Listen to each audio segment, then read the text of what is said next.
ગુજારનાર રિક્ષા ચાલકને ફાંસીની માંગ સાથે ભાવનગર રિક્ષા ચાલક સંઘર્ષ સમિતિ દ્વારા જિલ્લા કલેક્ટરને આવેદન પત્ર આપવામાં આવ્યું હતું।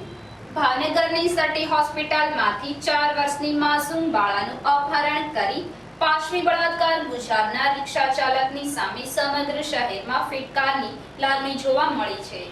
બળાત્કારી રિક્ષા ચાલકને ફાંસીની સજાની માંગ સાથે ભાવનગર રિક્ષા ચાલક સંઘર્ષ સમિતિ દ્વારા અધિક કલેક્ટરને આવેદન પત્ર આપ્યું હતું।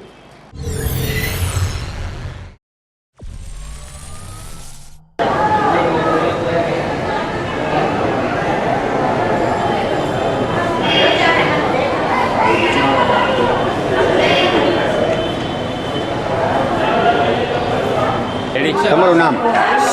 મારું નામ મોહમ્મદ બિન એસ કથીરી છે અને હું ભાવનગર રિક્ષા ડ્રાઈવર સંઘર્ષ સમિતિનો પ્રમુખ છું। અને કાલે બળાત્કારનો કેસ થયો છે અને બળાત્કાર થયો છે એ બળાત્કારના બારામાં એ એક રિક્ષા ડ્રાઈવર હતો।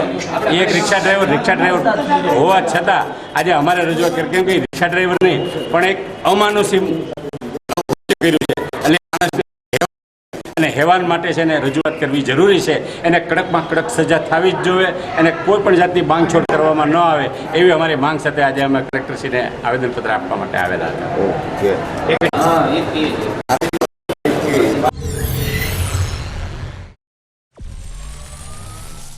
રિક્ષા ચાલક સંઘર્ષ સમિતિના પ્રમુખ મોહમ્મદ બિન કથીરીએ બળાત્કારી રિક્ષા ચાલક વિરુદ્ધ રોષ વ્યક્ત કરી જણાવ્યું હતું કે આવા નાલાયકોએ સમગ્ર રિક્ષા ચાલકોને નીચા જોવા જેવું કર્યું છે। આવા હરામીને સમાજમાં જીવવાનો હક નથી।